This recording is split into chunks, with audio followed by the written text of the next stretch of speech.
నమస్తే, welcome to KTV Telugu. నేను వసంత్. దేశవ్యాప్తంగా కూడా ఇప్పుడు రామమందిరం చర్చ నడుస్తుంది. మొన్నటి వరకు అసెంబ్లీ ఎన్నికలు, ప్రస్తుతానికి ఎమ్మెల్సీ ఎన్నికలు, రానున్న కాలంలో పార్లమెంట్ ఎన్నికలు. దీనిపై ఉత్కంఠభరితంగా కొన్ని చర్చలు అయితే నడుస్తున్నాయి. వీటిపై మాట్లాడడానికి మనతో పాటు యువజన కాంగ్రెస్ రాష్ట్ర అధ్యక్షులు శివసేన రెడ్డి గారు ఉన్నారు. మనం మాట్లాడదాం. అన్న నమస్తే, ఎట్లున్నారు? ఏంటి పరిస్థితి? కాంగ్రెస్ పార్టీ గెలిచిన తర్వాత యూత్ అంతా కూడాను, అంటే దాదాపుగా నిరుద్యోగులు అందరూ కలిసి గెలిపించుకున్నామని చెప్పిన కాంగ్రెస్ పార్టీ ఇప్పుడు ప్రస్తుతానికి ఎట్లా నడుస్తుంది? బ్రహ్మాండంగా నడుస్తుంది. కాంగ్రెస్ పార్టీ ఫుల్ జోష్లో ఉంది. ప్రజలందరూ సంతోషంగా ఉన్నారు. ఏదైతే కాంగ్రెస్ పార్టీ అధికారంలోకి వచ్చినాక కాంగ్రెస్ అధికారంలో వచ్చిందని అట్లా ప్రజలు అధికారంలోకి వచ్చినట్టు ప్రజలు భావిస్తున్నారు. ఇది మా ప్రభుత్వం అనేటట్టు ప్రజాప్రభుత్వం అనే విధంగా ప్రజలు భావిస్తున్నారు. కాబట్టి కాంగ్రెస్ పార్టీ ఇంకొక 10 ఏళ్ళ వరకు తిరుగులేదు. ఈ 10 ఏళ్ల దేశంలో 10 ఏళ్ల బీజేపీ పరిపాలన ఎట్లా చూడొచ్చు అండి? మనందరం చూసినాం కదా బీజేపీ ప్రభుత్వం ఏం చేసింది దేశంలో 10 ఏళ్లలో. సంవత్సరానికి 2 కోట్ల ఉద్యోగాలు ఇస్తున్నారు. ఎక్కడిచ్చినారు? 15 లక్షల రూపాయలు ప్రతి అకౌంట్లో ఇస్తున్నారు. ఎక్కడేసినారు? ప్రభుత్వ రంగ సంస్థలను ఒక్కొక్క ఇటుక పేర్చినట్టు కాంగ్రెస్ 60 ఏళ్లలో పేర్చుకుంటూ వస్తే వాటన్నింటినీ ఒకే దెబ్బతో ఇట్లా కుప్పగూల్చేసారు. ప్రభుత్వ రంగ సంస్థలన్నింటినీ నిర్వీర్యం చేసి ప్రైవేట్ రంగం చేసినారు. దానివల్ల ఏం చేసింది బీజేపీ ప్రభుత్వం? ఏమన్నా మాట్లాడితే దేశం కోసం ధర్మం కోసం అని మాట్లాడతాం. దేశం కోసం ధర్మం కోసం అంటే కాంగ్రెస్ ప్రభుత్వం 60 ఏళ్ళు పరిపాలన చేస్తే 60 రూపాయలు దాటని పెట్రోల్ డీజిల్ ధరలు 100 రూపాయలు చేయడమా దేశం కోసం ధర్మం కోసం అంటే? 60 రూపాయలు ఉన్నటువంటి ఆయిల్ ధరలు, నూనె ఈరోజు 160 రూపాయలు చేసిందా? దీనికోసమా దేశం కోసం ధర్మం కోసం అంటే? కానీ మీరు ఎన్ని ఉద్యోగాలు లేని వాళ్లకు అంటే ప్రభుత్వ రంగ సంస్థలను నిర్వీర్యం చేయడమా దేశం కోసం ధర్మం కోసం అంటే? ఏం చేసింది? ఏమన్నా బీజేపీ ప్రభుత్వం చేసిందంతా ఒకటే. ఎలక్షన్స్ రావాలి, పాకిస్తాన్ మీద వ్యవస్థ వ్యతిరేకంగా మేమే మొత్తం ఏదో చేసినాం, షో చేసినామని చేయాలి. ఆ తర్వాత లేకపోతే రామ మందిరం అని చెప్పాలి. రాముడు అందరికీ దేవుడు. ఈ వ్యవస్థను కాకుండా ప్రజలకు ఏం చేసినామో బీజేపీ చెప్పమను. కానీ దేశంలోనే, ప్రపంచంలోనే భారతదేశాన్ని అతిపెద్ద ఆర్థిక సంస్థగా ఎదిగేలా చూసామని చెప్తున్నారు. అలాగే 25 కోట్ల మంది ఎవరైతే బిలో పవర్టీ లైన్లో ఉన్నారో వాళ్ళందరినీ కూడాను ఆర్థికంగా బలోపేతం చేశామని బీజేపీ చెప్పుకుంటుంది.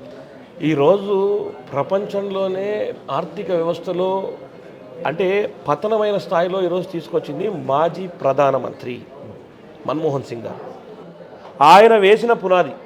ఆయన కంటే పివి నరసింహారావు గారి అధ్యక్షతన మన్మోహన్ సింగ్ గారి ఆధ్వర్యంలో జరిగిన వ్యవస్థ ఈరోజు భారతదేశం ఈ స్థాయిలో రావడానికి కారణం.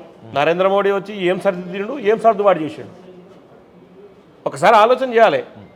ఈ రోజుకి కూడా దారిద్ర్య రేఖ కింద ఉండేటోళ్ళు ఇంకా దారిద్ర్య రేఖ కిందకే పోయినారు. నరేంద్ర మోడీ చేసింది, నరేంద్ర మోడీ కానీ అమిత్ షా కానీ చేసిందంతా అదాని ఆస్తులు పెంచడం తప్ప ఎవరికేం సహాయం చేసిరు? ఈరోజు బిలో ప్రావర్టీ మీరు అన్నట్లుగా నాకు అర్థం కాని విషయం ఏంటంటే నిరుద్యోగానికి సంబంధించింది బీజేపీ ప్రభుత్వం చేసింది ఏంది? ఏం చేసినారు? ఒక్కసారి గుండె మీద ఆత్మపరిశీలన చేసుకోమని చెప్పండి వాళ్ళని. 10 సంవత్సరాలలో దేశాన్ని కృంగదీసి దేశాన్ని నిర్వీర్యం చేసింది బీజేపీ ప్రభుత్వం.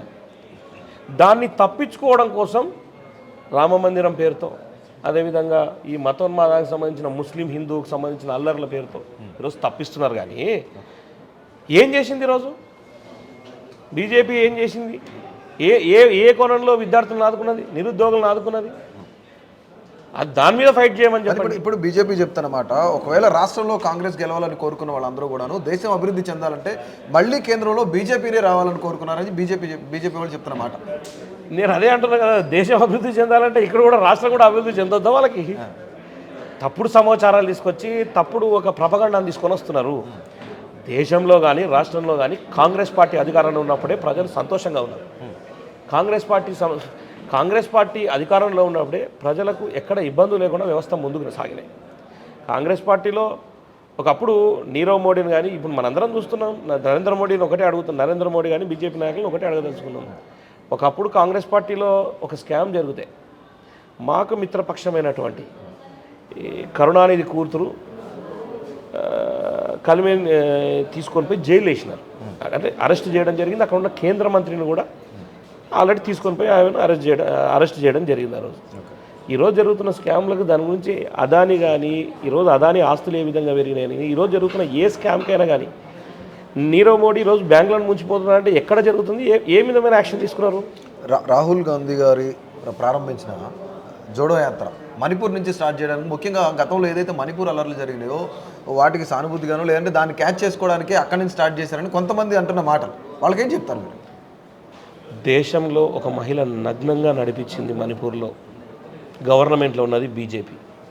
అక్కడ నడిచింది నగ్నంగా నడిచింది ఒక మహిళ కాదు, దేశం నగ్నంగా నడిచింది మణిపూర్లో. ఒక మహిళను నగ్నంగా నడిపిస్తే ఈరోజు వరకు ప్రధానమంత్రి ఆ కుటుంబం దగ్గరికి పోలేకపోయినాడు, మణిపూర్కి పోలేకపోయినాడు. అటువంటి ప్రధానమంత్రి ఉంటే ఎంత లేకుంటే ఎంత. దేశంలో ఉన్న ప్రతి మహిళ ఆవేదన చెందింది ఆ మణిపూర్ ఘటన చూసిన తర్వాత.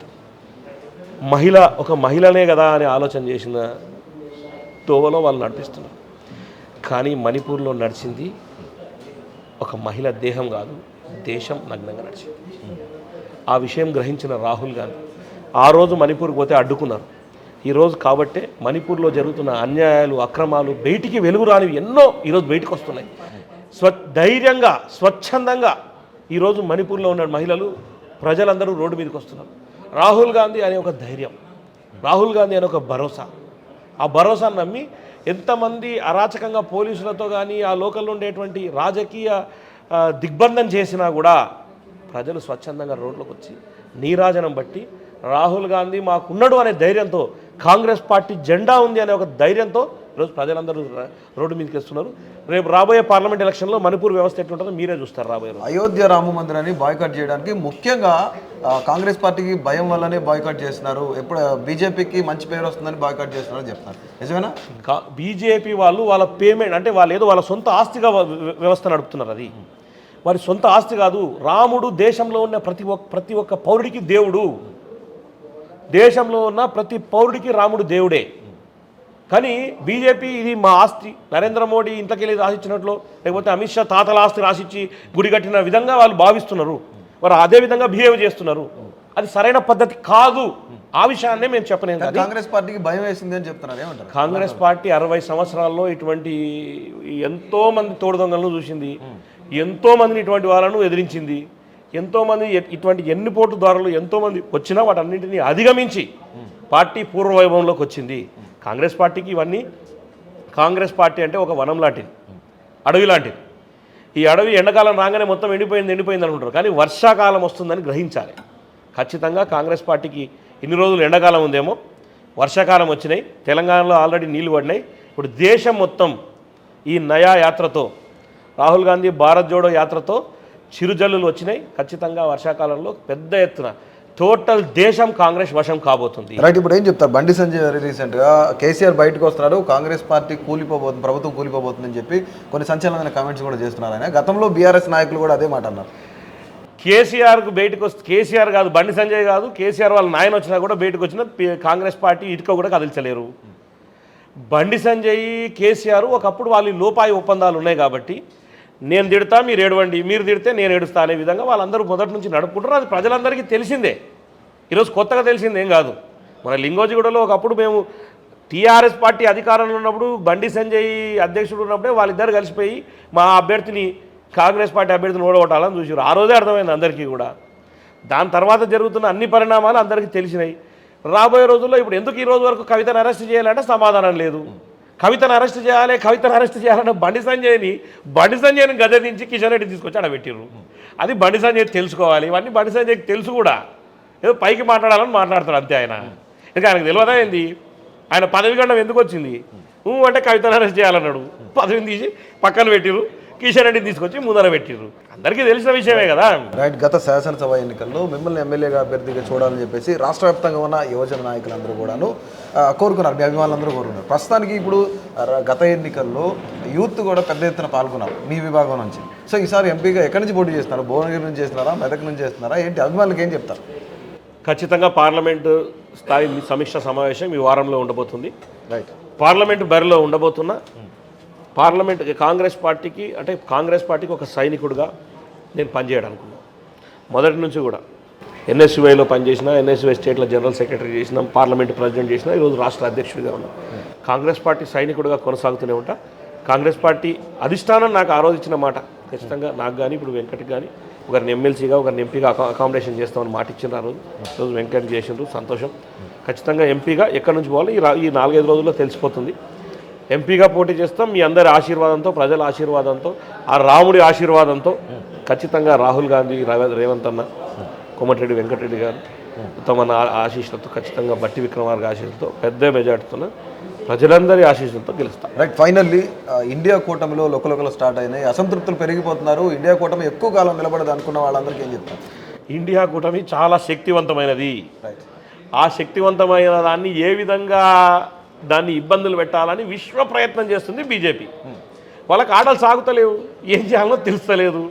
ఆ ఏడుపుతోనే ఆ సోషల్ మీడియాలో, ఈ సోషల్ మీడియాలో, అంటే వాళ్ళకంతా పేమెంట్ 2 బ్యాచ్లే వాళ్ళ దగ్గర ఉండేది బీజేపీ దగ్గర. ఓకే. ఆ 2 బ్యాచ్లను విపరీతంగా ప్రయత్నం చేస్తున్నారు. పేమెంట్కి కానీ ఏ మెంట్కి కూడా తగ్గదు. బరాబర్ అధికారం దేశంలో రాబోతుంది. 500 దాదాపు ఇండియా కూటమి 400 పైచీలకు ఈరోజు ఇండియా కూటమి రాబోతుంది. రైట్. Thank you. సో అది ఖచ్చితంగా రానున్న కాలంలో ఏదైతే ఇండియా కూటమి ఉందో 400 సీట్లకు, ఎంపీ సీట్లకు పైగా గెలుచుకునే అవకాశం ఉంది. అలాగే రాహుల్ గాంధీ దేశ ప్రధానిగా ప్రమాణ స్వీకారం చేయబోతున్నారు. కాంగ్రెస్ పార్టీ ఏది ఏమైనా సరే డెవలప్మెంట్ మీద, అలాగే సంక్షేమం మీద దృష్టి పెట్టబోతుంది అని కూడా శివసేన రెడ్డి గారు చెప్తారన్నమాట. కెమెరా పర్సన్ డానియల్తో Vasanth, KTV Telugu, Gandhi Bhavan. Please do subscribe to. Please do subscribe to. Please do subscribe to. Please do subscribe to. Please do subscribe to. Please do subscribe to KTV Telugu. KTV Telugu. KTV Telugu. KTV Telugu. to KTV Telugu. KTV Telugu. Please do subscribe to KTV Telugu.